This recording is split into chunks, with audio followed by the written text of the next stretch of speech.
Natural gas drifts lower to kick off the Friday session as we continue to see a lot of chop.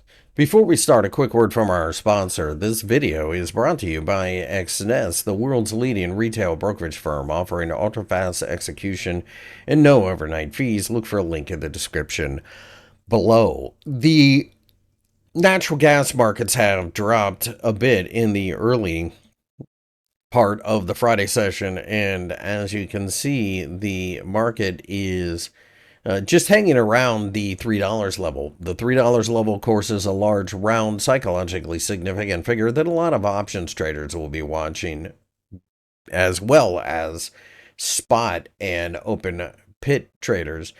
The natural gas market, of course, has just seen the 50-day EMA cross below the 200-day EMA, kicking off the so-called death cross, and that is a very negative turn of events. It does make a certain amount of sense to see weakness this time of year because there isn't a huge demand for heating, and the summer, although can drive up electricity demand for air conditioning, hasn't been particularly brutal in the US.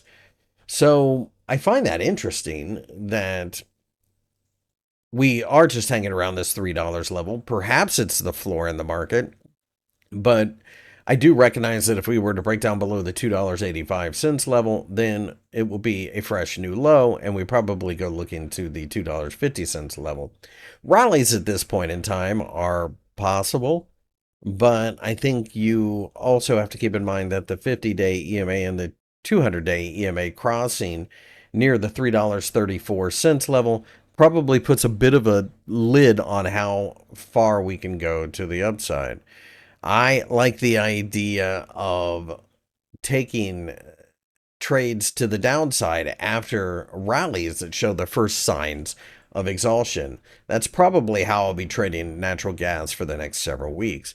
We are getting somewhat close to the time where futures markets start to look towards fall, which of course we'll see maybe a little bit of a pickup. So that's why this could be the basic floor. We'll just have to wait and see.